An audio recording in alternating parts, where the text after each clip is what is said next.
Diamond, you can get the recession from the diamonds, but you cannot get the diamonds from the recession. Meaning, two light people cannot produce black, but two black people can produce light. Mm-hmm. When we look at technology, we want to get the best colors out of our TV set. We call it HD TV, high definition. And when you buy a high definition TV, the screen is jet black. Yeah. Because that black produces all the colors. That's if right. anything other than that, the screen will be that color. Uh-huh. Even God in the Bible, in the beginning was God, and God moved upon the face of the earth. Yes. There was darkness upon the face of the earth. Yes. And he called the light out of darkness. Yes. Meaning, darkness produced light, light does not produce darkness. Right. And when we look at hair texture, we've never seen two straight-haired people say, there go my kinky hair one over there. That's true. But you have seen two kinky hair ones say, there go my straight boy. He got fine hair over there. Meaning the kinky hair produces the straight hair. The straight hair do not produce the kinky hair. So that means this Adam had to be a man of dark skin and kinky hair, or we cannot be here. Is that right? And as the Bible said, the Garden of Eden, according to Genesis chapter 2 and 13, it come past the whole land of Ethiopia. That's what the Bible says. So he had to live in the what they call the Horn of Africa. So that's one connection I have with the scriptures. All right. Then there was a man named Noah. He was like the second Adam because the earth was destroyed and he kind of replenished it. But Noah had 3 sons. Well, one of Noah's sons' name was Ham. Ham in Hebrew means black. It don't mean he's turning black. It means the term truly means Haman. Haman means black. It means black. Noah had one wife, according to Genesis 7 and 13. And if 8 people went on that ark, according to 1 Peter 3 and 20. And when those were only people on the ark. But one of Noah's sons was black. That would tell me that if one son was black, that would mean all of them. That's right. One life. One life. That's right. But we're going to go a little farther.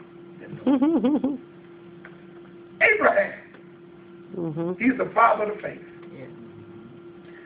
Abraham, you trace his family lineage through Noah's other son named Shem. So now we're dealing with Ham and we're dealing with Shem. Yes. According to Genesis 10 and 22, Anthrax, if we trace him from Shem's genealogy, in Genesis 11 and 10, you trace his lineage down from Genesis 11 and 10 to Genesis 11 and 26, and you get to Abram. So Anthrax is the progenitor or father of Abraham. But Anthrax is Shem's child. Shem had 4 sons, according to Genesis 10:22. One of Shem's son's name was Elam. You can read it. But they found the origin of the bones of the Elamite people. They found pictures of the Elamite people. Elamite people are jet black with afros. Now, if Shem was on the boat with Noah, and Noah had one wife, Shem had one wife, but Shem's first son is a black man, that means the rest of Shem's children was black. That's right. And if Anthrax is Shem's son and Elam's brother, if Elam was black, that would mean Anthrax had to be black. Right. Moses. Did you know Moses lived in Africa and passed as an African? According to Exodus chapter 2 and verse number 10. And in Exodus 2 and 19, they said, an Egyptian delivered us. Moses was called an Egyptian. Yes. Egypt is indeed in Africa. The ancient pictures of the Egyptians, they are a dark reddish brown people of African origin. So Moses had to look like one of them. Yes.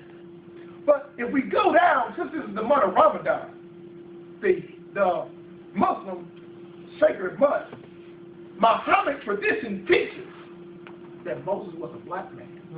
That means all the Arabs you see in the stores that say they're Muslim know that Moses is a black man. And they see you every day. But when I tell you this, Right.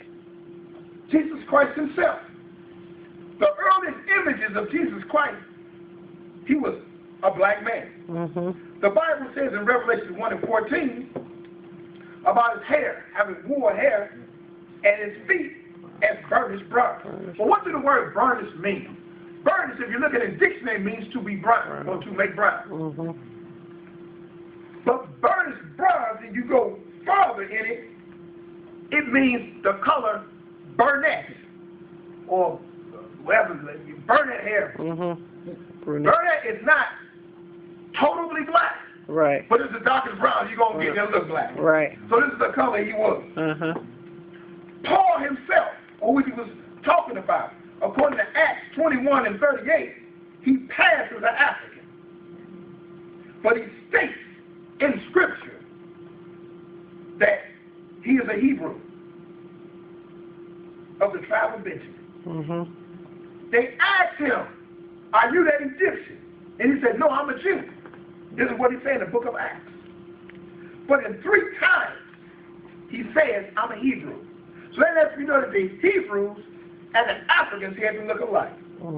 He says it in Romans 11 and 1, he's a Hebrew. He says it in 2 Corinthians 11 and 22, and he says it in Philippians 3 and 5. But the Bible gives us a rule.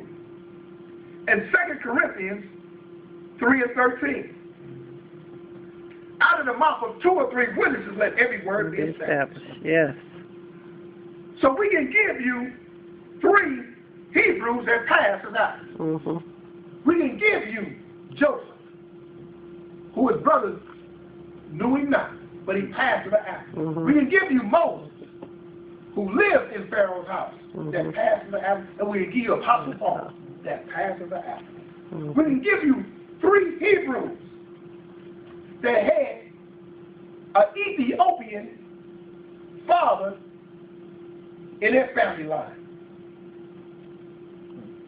In the book of Psalms, chapter 7, David is speaking. And David, in the writings of Psalm 7, says, I'm writing to Cush the Benjamite. Well, Cush the Benjamite is King Saul. King Saul was from the tribe of Benjamin, and he was an Ethiopian Benjamite. Jeremiah 36 and 14 is a man called Juhai, meaning he's originally from the land of Judah. But he traced his great-great-grandfather. His great-great-grandfather's name is Cush. Cush is the Hebrew word for Ethiopia. Yes. Then we have another prophet named Zephaniah, 1 and 1. Zephaniah is a prophet of the tribe of Judah. But he's straight out saying, my father is Cush. Meaning my father is Ethiopian. Since the Bible goes off the man and not the woman. Whatever your father is, that's what you are. So that means that Ethiopian man had to be Hebrew. Yes. Well, Zephaniah could not be a prophet, and he could not be of the tribe of Judah. We have in the Bible 3 people that describe themselves as black in the Bible. Or really 4. Job, 30 and 30. Job say, my skin is black upon me. The Songs of Solomon, chapter 1, verse 5. I am black but common. Well, black but common in the Hebrew means I'm black and I'm beautiful. Yes. That's what it means. Yes. Lamentations 4 and 8 say our vesture as it is like coal. Coal is black. Vesture is your complexion. Yes. It's like coal. Yes. This is what they say. Lamentations 5 and 10 say the famine has made our skin black. This is what they say. Yes. We can even go into the New Testament and see these things. In the New Testament, in Acts 8 and 27, It said the Ethiopian eunuch, who was up under Queen Candace of Ethiopia, was in Jerusalem to worship. Mhm. And he had the scrolls. Only people who went to Jerusalem and worship was Hebrews. And only people that had scrolls were Hebrews. But now you get a funny thing here. In the book of Acts, chapter 11 and verse 27. I'm going to read this to you because I know it's missed by many people. In Acts 11 and 27, it says this. And in those days came prophets from Jerusalem unto Antioch. In those days came prophets from Jerusalem to go to Antioch. Well, who was in Antioch? That's the question. Well, in Acts 13, it says this, 13 and 1. Now there were in the church that was at Antioch certain prophets and teachers, as Barnabas and Simon, that were called Niger. Yeah, these were the prophets that was in Jerusalem. Well, Jerusalem had to have black people all over there. And it said the prophets left Jerusalem, went to Antioch. And it said here who was there. And were called Niger. And Lucius of Cyrene. Cyrene is North Africa. These were the people that were in Jerusalem that were prophets that went and established the church in Antioch. This is the New Testament.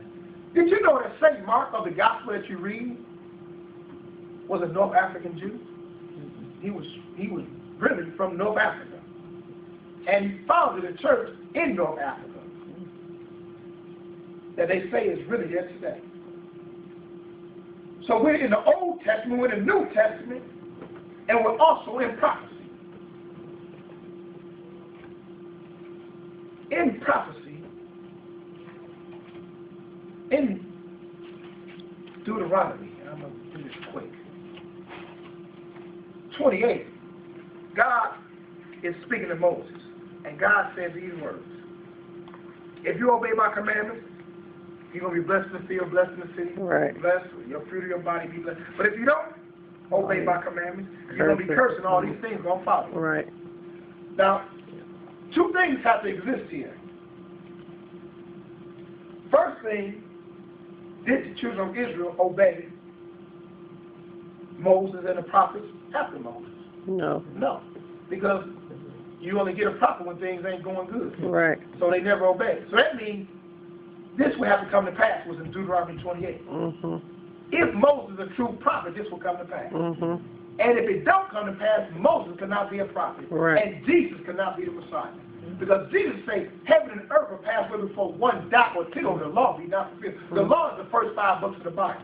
This is the book of Deuteronomy, the last book of the Torah. So if this don't be fulfilled, not just Moses is a liar, but Jesus is not who we say he is. But it speaks of here, all through here, but it speaks about in Deuteronomy what would happen if they didn't obey.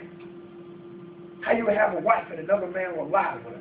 How you'd be in the vineyard, picking and building houses, but you wouldn't be able to live in them. How you would be out there and your sons and daughters would be taken, and you have no power to get them back. How your sons and daughters will go into captivity.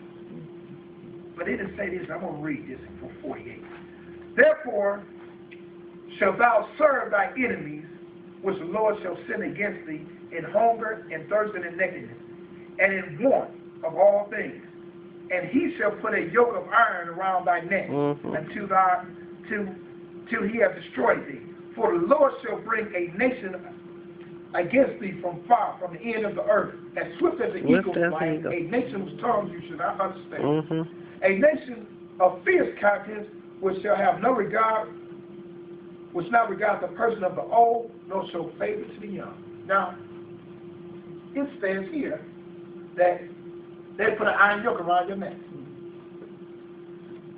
We've been taught so long, we're just talking about Egypt, them in Egypt. You see nowhere on the pyramids or the hieroglyphs where there's an iron yoke around their neck. But you see it over here in America. You see the iron yoke around the slave's neck. Then it said, a nation whose tongue you will not understand.